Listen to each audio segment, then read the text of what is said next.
Alright, so this week we're looking at Chapter 11, which is dealing with optimizing Windows. Okay, so this will look at several different tools and improving performance, as well as looking at the registry a little bit. So first thing we're going to look at is actually the way the Windows is laid out, starting with Windows 7 and then kind of improving with 8 and so on. So first thing we'll look at is the difference, or what the shell and the kernel is. The shell is a part of the OS that basically allows or deals with the user and the applications. Okay, that's going to be the translating portion that we're used to. Okay, it allows us to run stuff like Internet Explorer, File Explorer, the desktop, all that kind of stuff. Okay, so excuse me. This is made up, or this consists of a subsystem known as user mode. Okay, and then we have the kernel. Okay, the kernel is like the core of the operating system. Okay, it's responsible for all the hardware. It's really the kind of like the administrative part of the OS. Okay, it has two different components. It has the HAL, or the hardware abstraction layer, which is the one that communicates directly with the hardware, and it also has the executive services interface. This is the one that kind of operates between the user mode and the HAL. Okay, so here's a good kind of visual representation. Okay, so this is the shell, which is going to deal with all the different applications, and that's going to interact with the users and the applications themselves. Okay, then you have the kernel down here, which is broken up into the HAL, which is going to communicate directly to majority of the hardware, and then the executive services that communicates with some hardware like your monitor and your keyboard and mouse and stuff, but the specific, or the important, crucial hardware to the system is going to be communicated with the HAL. Okay, so Windows deals with their applications completely different starting in Windows 7 compared to previous versions. Basically, and I've kind of touched on this previously, a program is going to run under user mode, and then that's in the shell, and then when it needs access, when it's running a specific thread, which is a request made to Windows, basically to perform a certain action. Okay, that could be printing, that could be saving a file, whatever the case may be. Whenever that thread comes about, it would then send the request from the user mode to the kernel mode, or the administrative mode. Okay, so with this is sometimes called an instance. Okay, this instance would then take that file, pass it through, or that process, excuse me, pass it through the user mode to the kernel mode, and then it would carry out whatever task it needs, and then it would just revert right back to its user mode. Okay, so this is done by dealing with threads. So a single thread would be like printing a file. Another thread would be saving to a disk.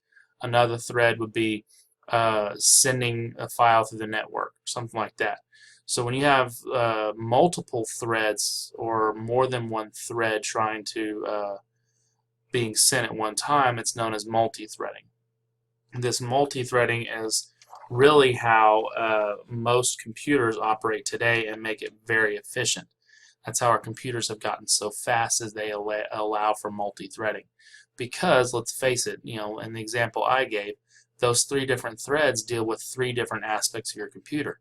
So there's no reason why your computer should lock up and wait for you to send that task over the network when your printer and your hard drive are just sitting there ready to be used. So the multi-threading is a very effective and efficient way for your computer to operate.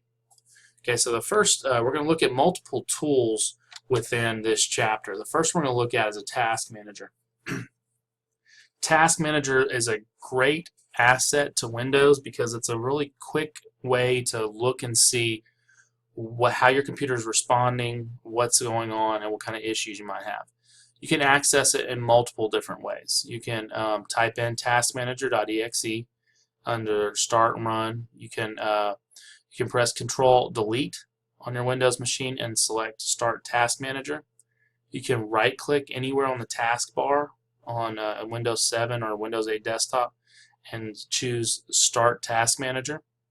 you can press Control Shift Escape on your keyboard, and that will also launch Task Manager.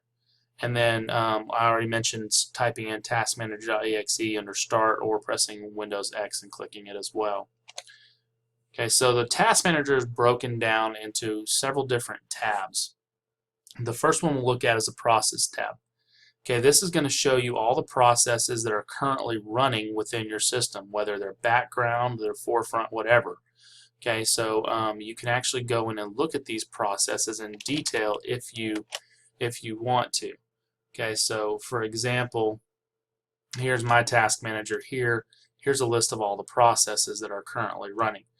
Okay, so you can see it's showing several different processes. If I wanted to look at something a little bit more in depth, I would just go in here under, let's say, VMware, and then I can look at the file location, I can end processes, I can do all that kind of stuff.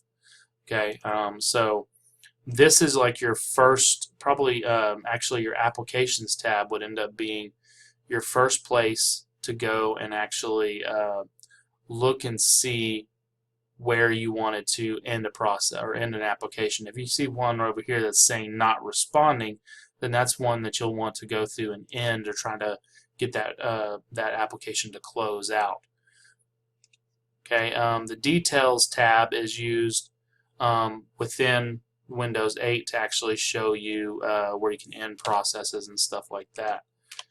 Okay, so here's an example. This is the Windows 8 Task Manager. Okay, so it's slightly different than the Windows 7 one that I showed you just a second ago. Here's your Processes tab here. Okay, notice there is no Applications tab in this Task Manager. Okay, but it does give you the details, which will show you the memory and everything like that. Okay, so you can see how much is being used, and then you can also see if you have a process here that is hogging or using up a lot of the CPU or a lot of the memory, then it may be a rogue process, meaning that it's trying to run away with your memory or your CPU. So this would be a good place to right-click and end process to go ahead and close that process out. Okay, the next one is your Performance tab. And again, this one's going to look a little bit different than the Windows 7 one, but you can see here it's breaking it down: your CPU, your memory, your disk utilization, your Ethernet. And if you have two Ethernet cards, or you're dealing with wireless and no plugged in, then that's going to break it apart. Okay, but this is a great way to see, like, get a little snapshot of what's being used on your computer. Okay, if you've got 8 gigs and you're running at 7.6 gigs, then chances are you got either too much running or you got something that's hanging everything up. Okay, well, this is a good way for you to go through and monitor what's going on within your system. Then you have the App History tab. Okay, this will tell you, this is basically just like the Applications tab that's available on Windows 7, but it shows you what each application is using. Okay, so that way you can tell, okay, there's no way that Microsoft Word should be using all of my CPU time. You know, I haven't typed anything on it for a few minutes or something like that. So that's another good way you can kind of indicate on what may be causing issues within your system. Then you also have the Startup tab.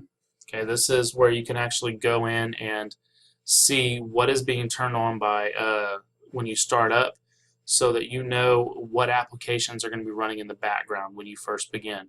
Now, one thing that most users don't realize is the fact that the longer you have a computer, the more programs you generally store on it or load on it, and the more background information is going to end up being loaded up. Okay, so if you had a computer for 2 years and you've loaded 15, 20 different applications on there, or software on there, then there's going to be 15 or 20 different programs running in the background when your computer starts up. So that's how you start getting slow Windows startups. That's how your computer starts to really start to lag and stuff like that. So this is a good way where you can kind of go in and you can, as it shows here, you can disable something from starting up. You can also go into the properties and stuff like that. But you know, some of this stuff you'll very easily be able to see. You don't need to start up when Windows starts. Okay, so there's no reason for DVD burning software to start or anything like that. So, you know, it's really kind of, you can go through and clean this up really easy, really quickly. Your users tab will show you basically who's currently logged on to your system. Okay, if this is a multi-user system like a server or something like that, it's a great way to see what users are utilizing what. Even if it's a desktop unit, Windows 7, Windows 8, Windows XP even had the fast user switching and stuff like that, where you could have multiple users running a computer. So if I get home from work and I log into my computer at home, and then I get up to do something, my wife comes in, she logs in, both of us are still logged in, so we're both utilizing the resources on that computer. Okay, so if we see, if I get back later and log on and I see something my wife is doing is eating up 80% of our RAM, then I can go in and log her off, or disconnect, or shut down the program that she's using. So it's very useful in that respect. And then finally, the Services tab. The Services tab is basically another way to look at the applications that are currently running in the background of your system. Okay, so you can see, okay, I know that such and such is running, so my, for example, print spooler. My print spooler is running, so I know that, I should be able to print fine. Okay, if it's not, then I can go in and stop it and restart it, or something like that, to be able to try to troubleshoot issues. And this is another way to see, why, let's say, why, for instance, your printer isn't printing. Well, it may be set within your services that your printer does not start, your print spooler doesn't start when Windows starts. So that means you got to go in there and manually start it every time you boot up Windows. So that's a setting you'll want to go in and change. So this is one area where you can really kind of tweak your performance whenever you boot up your computer. So as you can see, the Task Manager is a very useful utility. Okay, it's going to allow us to see a lot of facets of the operating system and how it's running just from one single location. You can just click on the different tabs and see what's really going on. Okay, and then we're going to be looking at several other tools in this next section here. This is just kind of an intro to it. But within your control panel, if you go into administrative tools, this is where you can kind of see the breakdown of a lot of tools you'll end up using. Okay, you got your component services, computer management, defrag, disk cleanup, event viewer, all this kind of stuff where you can get in and change and manipulate your computer to make it run as effectively or efficiently as possible. All right, so that's going to be it for this section. The next section we're going to look at is actually going to be dealing with some of the different tools that Windows has loaded in there for us to utilize to make our jobs as technicians or administrators a little bit easier for us.